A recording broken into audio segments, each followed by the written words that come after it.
एक वीडियो में कमेंट आया था कि दीदी हम दोनों हस्बैंड वाइफ की आपस में बहुत अच्छी अंडरस्टैंडिंग है, हम आपस में बड़े प्यार से रहते हैं, लेकिन मेरी सास को ये अच्छा नहीं लगता है और कभी भी हम दोनों के बीच में जो झगड़ा होता है मेरी सास की वजह से होता है। मेरी सास जो है मेरे हस्बैंड को अपने कंट्रोल में रखना चाहती है और ये समस्या सिर्फ एक लेडी की नहीं है, ये बहुत सारी लेडीज़ की समस्या है और आप इससे रिलेट जरूर कर पाएंगे। अगर आपकी भी ऐसी कोई समस्या है तो आप कमेंट सेक्शन में ज़रूर बताएं। इससे क्या होता है ना, जब आप कमेंट करेंगे तो कोई आपके कमेंट को पढ़ेगा, हो सकता है उसके पास जो भी उसका सोल्यूशन होगा वो आपको उसका आंसर मिल जाएगा और जो मुझे समझ आएगा, जो मेरी इसके बारे में राय होगी वो भी मैं आपको बता दूंगी। ठीक है, ऐसे कम्युनिटी बिल्ड होती है। जब एक कम्युनिटी में आप हिस्सा बन जाते हैं ना, तो आपकी बहुत सारी ऐसी प्रॉब्लम होती हैं जो कि आप अपने नॉन लोगों को नहीं बता सकते हैं। जैसे बहुत सारी ऐसी लेडीज़ है जिनकी घर की कोई बातें होती हैं, ठीक है, कि उनको अपनी सास से कोई प्रॉब्लम है, पति से है, देवर जेठ है, ननंद है, कोई भी है, लेकिन वो अपने घर वालों को, जो रिश्तेदारी के लोग हैं, उनको वो बातें नहीं बता सकते। लेकिन यहाँ पर यूट्यूब पे सब अननोन लोग हैं, कोई किसी को नहीं जानता है। जब यहाँ पर आप अपनी प्रॉब्लम लिखेंगे और कोई एक अनजान व्यक्ति ही आपकी प्रॉब्लम का सोल्यूशन देगा, तो आपको आपकी प्रॉब्लम का सोल्यूशन भी मिल गया और किसी को पता भी नहीं चला कि किसने जवाब दिया है, किसने नहीं दिया है। ठीक है, और इनडायरेक्टली एक दूसरे की मदद भी हो रही है। तो इसीलिए आप कमेंट सेक्शन में जो भी आपकी प्रॉब्लम है वो ज़रूर लिखिए और वीडियो को, जिस भी वीडियो से आपको लगता है कि हाँ इस वीडियो से हम रिलेट कर पा रहे हैं और ये हमारी समस्या है, उस वीडियो को खास तौर पे अपने जो भी ग्रुप्स बने हुए हैं उसमें ज़रूर शेयर करें। ठीक है, तो आज बात करते हैं उन सभी बेटे की माँओं से जिनकी बेटों की शादी हो गई है, लेकिन वो हमेशा अपने बेटे के ऊपर कंट्रोल करना चाहती है, या फिर वो ये चाहती है कि बेटा मेरे हिसाब से अपनी पत्नी के साथ में बिहेव करे। अगर वो कहीं घूमने जा रहा है तो मुझसे पूछ के जाए, मतलब कुछ भी जो बेटा अपनी पत्नी के साथ व्यवहार करे वो मुझसे पूछ कर करे। ठीक है, तो ये सभी वीडियो सिर्फ उन्हीं माँओं के लिए है, उन्हीं बहुओं के लिए जिनके साथ ये सब कुछ हो रहा है। अगर वीडियो पसंद आए तो शेयर जरूर कीजिएगा। ठीक है, तो सबसे पहले बात करते हैं उस बेटे की माँ से जिसके बेटे की शादी हो गई है और वो अपनी बेटे को चाहती है कि मेरा बेटा मेरे हिसाब से ही चले। ठीक है, तो बात करते हैं, जब आपका बेटा 10वीं में था या 12वीं में था, ठीक है, उसके बाद आपने उसे पढ़ने के लिए बाहर भेजा होगा। पहले तो यहाँ से बात करते हैं। तो जब वो आपने अपने बेटे को 12वीं के बाद बाहर पढ़ने के लिए भेजा, तो आपको पता था कि मेरा बेटा इतना बड़ा हो गया है कि वो बाहर रहेगा अकेला, सब कुछ जो कुछ भी उसको इतनी सारी चीज़ों का सामना वो अकेला कर सकता है। आपको ये भरोसा था, तभी आपने उसे बाहर पढ़ने के लिए अकेले भेजा। फिर आपको ये लगता था कि चलो कोई नहीं, गलतियां करेगा, सीखेगा, ऐसे ही सीखता रहेगा। आपको कहीं ना कहीं ये लगता था, तभी तो आपने उसे 12वीं के बाद 17-18 साल की उम्र में अपने से दूर इतने अलग शहर में पढ़ने के लिए भेजा, जो कि ट्रेंड बन चुका है आज के टाइम में। तो आपको विश्वास था कि गलतियां कर करके ही सीखेगा। बेशक आपको थोड़ी चिंता रहती थी कहीं इसके साथ कुछ गलत ना हो जाए, लेकिन आपने भेजा। ठीक है, फिर उसके बाद उसने अच्छे से पढ़ाई कर लिया, आपको बड़ी खुशी होती है कि मेरा बेटा अकेले सब कुछ मैनेज कर रहा है, वो इतना होशियार हो गया है, बहुत खुश होते थे। उसके बाद बात आती है उसकी नौकरी की। जब वो नौकरी करने लगा, उसको बहुत अच्छे से नौकरी मिल गई, उसको अच्छा पैकेज मिल गया, तब आपने सारे रिश्तेदारों में, गली पड़ोस में सबको बताया कि मेरा बेटा अकेला पढ़ने के लिए बाहर गया था, आज उसकी इतनी अच्छी नौकरी लग गई और इतना होशियार है मेरा बेटा, सब कुछ इतने अच्छे से मैनेज करता है, इतनी बड़ी कंपनी में नौकरी लग गई उसकी। आप बहुत खुश थे, होना भी चाहिए। हर माँ को खुशी मिलती है अपने बेटे की जब कामयाबी उसे मिलती है। आपका खुश होना बिल्कुल जायज़ है। आपको तो आपके अंदर और एक भरोसा आया कि मेरे बेटे ने गलतियां कर करके सीखा, अकेले रहा, अकेले पढ़ाई करी, उसने सब मैनेज किया, भले ही खर्चा आपने किया था, आज उसकी नौकरी लग गई, आप बहुत खुश है। अब आती है बारी, चलो जिनकी नौकरी लग गई ये तो हो गई उनकी बात। अब कुछ बच्चे ऐसे हैं कि सब बच्चे तो बाहर पढ़ने नहीं जाते हैं और सभी ऐसे नहीं है कि कोई नौकरी ही करते हैं। अब उन लड़कों की बात करते हैं कि जिन्होंने अपनी पढ़ाई अपने ही शहर में रहते हुए की और अपने पिताजी के बिजनेस में उन्होंने बैठ गए, अपने पिताजी के बिजनेस में उनका जो साथ दिया। अब जैसे होता है ना, कई के लड़के होते हैं उनके फादर की दुकान होती है कि भाई कपड़े की दुकान है, किसी भी चीज़ की, कोई परचून की दुकान है, मिठाई की दुकान है, तो क्या होता है ना, बच्चे अपने पिताजी का बिजनेस ही संभाल लेते हैं। ऐसे बहुत सारे बच्चे होते हैं। तो जब ये लड़का अपने पिताजी की दुकान पे बैठता था तो वहाँ पर क्या होता था, वही जनरेशन गैप वाली बात आती है। ये लड़के ने पढ़ाई की है और पिताजी पुराने ज़माने से चलते आ रहे हैं, तो कहीं ना कहीं दोनों के बीच में छोटा मोटा झगड़ा होता है कि पिताजी बोलते हैं कि जैसे मैं करता रहा हूँ तुझे वैसे ही दुकान करनी है, लेकिन बेटा बोलता है कि नहीं मुझे तो ऐसे इस हिसाब से दुकान करनी है। तो दोनों के बीच में छोटा मोटा झगड़ा होता है। तो जब पिताजी घर आके आपको बोलते हैं कि ये तो अपनी मर्जी चलाता है, मैं इतने सालों से दुकान कर रहा हूँ, ये मुझे गलत कहता है, कुछ भी बोलते हैं, तो आप अपने पति को क्या समझाती हैं, उस बेटे के पिताजी को क्या समझाती हैं? बेटा बड़ा हो गया है, उसके साथ ज़्यादा बहसबाजी मत किया करो, वो आजकल का बच्चा है, उसको आपसे ज़्यादा नॉलेज है, उसकी बातें माना करो। मतलब आप हमेशा अपने पति को समझाती हैं कि आपको बेटे की बात माननी चाहिए, क्योंकि वो बड़ा हो गया है, पढ़ा लिखा है, होशियार है, तो आपको उसकी बात माननी चाहिए। आपको भरोसा है कि आपका बेटा बड़ा हो चुका है और उसका फैसला सही है, तभी आप अपने पति को ये बात समझाती हैं कि हमें अपने बच्चों की बात को मानना चाहिए।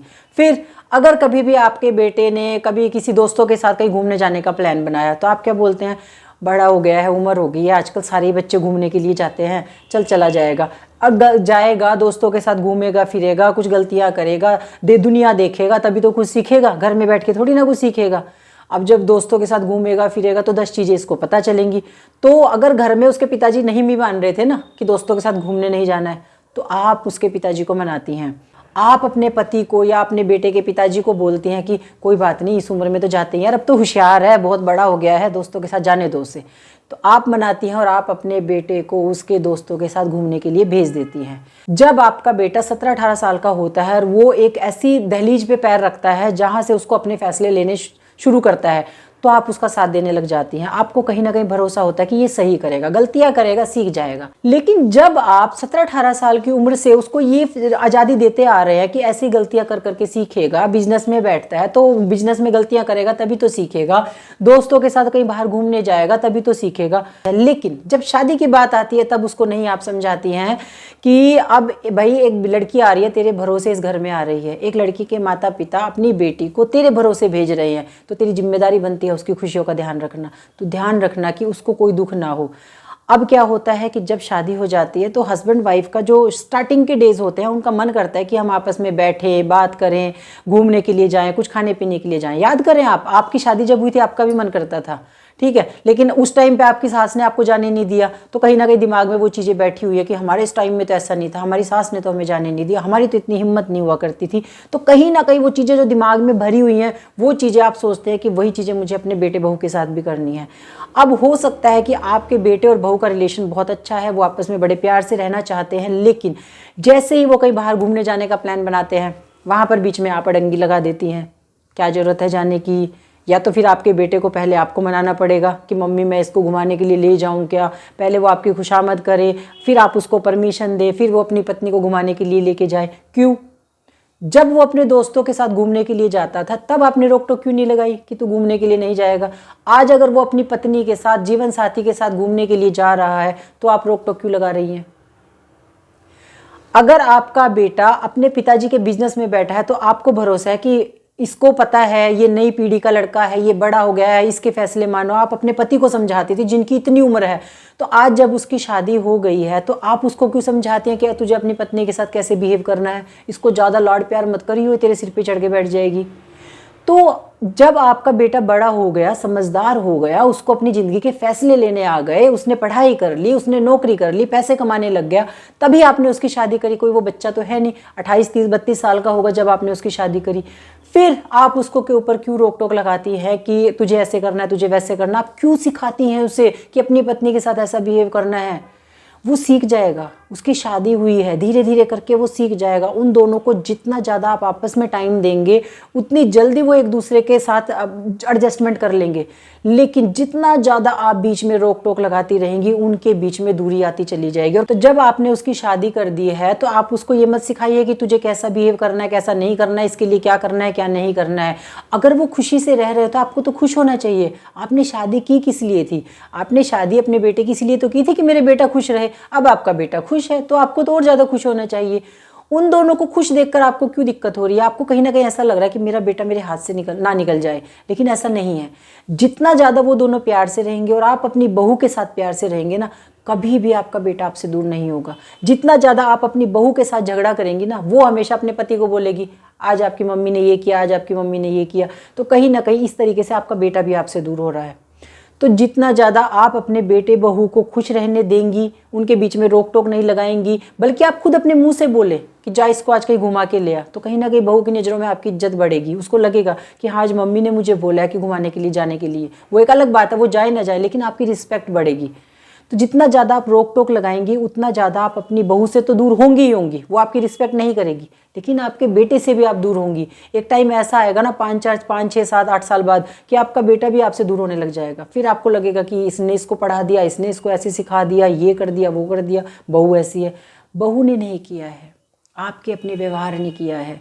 तो इसीलिए मैं हर एक बेटे की माँ से यही कहना चाहती हूँ कि ये मत सोचिए कि शादी हो गई है मेरे हाथ से निकल जाएगा। नहीं, वो नहीं निकलेगा। कोई बच्चा अपने माँ बाप से दूर नहीं होता है जब तक माँ बाप नहीं चाहते। आपने इतने सालों से अपने बेटे का साथ दिया है कि ये बड़ा हो गया, इसको पता है सब जिम्मेदारियां निभा लेगा, वो शादी वाली जिम्मेदारी भी निभा लेगा। धीरे धीरे वो सब सीख जाएगा, गलतियां करेगा, दोनों सीख जाएंगे। हस्बैंड वाइफ हैं, दोनों गलतियां कर करके सीख जाएंगे, लड़ेंगे झगड़ेंगे, फिर वो अपने आप ही मना लेंगे एक दूसरे को, दोनों सीख जाएंगे गलतियां कर करके। लेकिन आप बीच में रोक टोक ना लगाए। जब तक आप रोक टोक लगाती रहेंगी उनके बीच में झगड़े होते रहेंगे और कहीं ना कहीं आपसे भी दूरी बनती रहेगी। तो बस मैं हर एक बेटे की माँ से यही कहना चाहती हूँ कि थोड़ा सा जब आपने अपने बेटे की शादी कर दिया उसको फ्री छोड़ दे। अपने आप वो गलतियाँ करते रहेंगे, वो सीखते रहेंगे, जैसे उसने इतनी सारी चीज़ें सीखी है ये भी सीख जाएंगे। और जब आप फ्री छोड़ देंगे ना उन्हें, तो आपके हाथ से आपका बेटा नहीं जाएगा, बल्कि आपकी रिस्पेक्ट दिन ब दिन बढ़ती चली जाएगी। आपकी बहू भी आपकी रिस्पेक्ट करेगी, कल को उनके बच्चे होंगे वो भी आपकी रिस्पेक्ट करेंगे। एक बात समझिए, कभी भी जितना प्यार आप अपने बेटे से करते हैं ना, उससे ज़्यादा प्यार आप अपनी बहू से करें। क्यों? क्योंकि बेटा काम पे चला जाता है, बहू है जो सारा दिन आपके साथ रहती है। जब आप अपनी बहू से प्यार करने लग जाते हैं ना, तो बहू भी आपकी रिस्पेक्ट करने लग जाती है। और फिर वो अपने बच्चों को भी सिखाती है कि नहीं दादी इतनी अच्छी है, दादी ने ये किया था, दादी ने वो किया था। जब आप अपनी बहू के साथ बुरा सलूक करती हैं तो अपने बच्चों को बताती हैं कि दादी मेरे साथ ऐसा करती थी, दादी मेरे साथ वैसा करती थी। तो बच्चों के मन में भी कहीं ना कहीं आपके लिए बुरी भावना आएगी। तो इसीलिए सिर्फ आपको यही समझना है कि मेरे बेटे की शादी हो गई, अब मुझे इसको फ्री छोड़ना है। हमने अपनी, जैसे आपका जो टाइम निकल गया वो ठीक है, अच्छा था बुरा था जैसे भी है वो निकल गया। लेकिन आपको ये नहीं सोचना जो हमारे साथ हुआ था वो हमें आगे बहू बेटे के साथ करना है। आपको ये सोचना है हमारे साथ तो गलत हुआ ना, आपके साथ अगर कुछ ऐसा हुआ तो आपके साथ तो गलत हुआ ही है। तो आप वो गलत चीज़ें अपने बेटे बहू के साथ ना करें, उनको खुश रहने दें। आपको बुरा लगता था उस टाइम पे, तो जब आपको बुरा लगता था तो वो बुरा आप अपनी बहू को क्यों लगाने दे रही हैं? तो आप सोचिए, मुझे बुरा लगता था, मेरी सास ने मुझे इतना परेशान किया, मैं अपनी बहू को कभी परेशान नहीं करूँगी।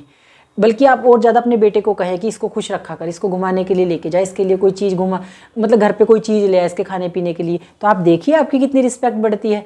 बाकी आपकी जो भी राय है कमेंट सेक्शन में जरूर बताएं। वीडियो पसंद आया तो वीडियो को लाइक जरूर करें, सबके साथ शेयर करें। चैनल अगर पहली बार देखा है तो सब्सक्राइब करे बिना बिल्कुल ना जाए। Thank you so much.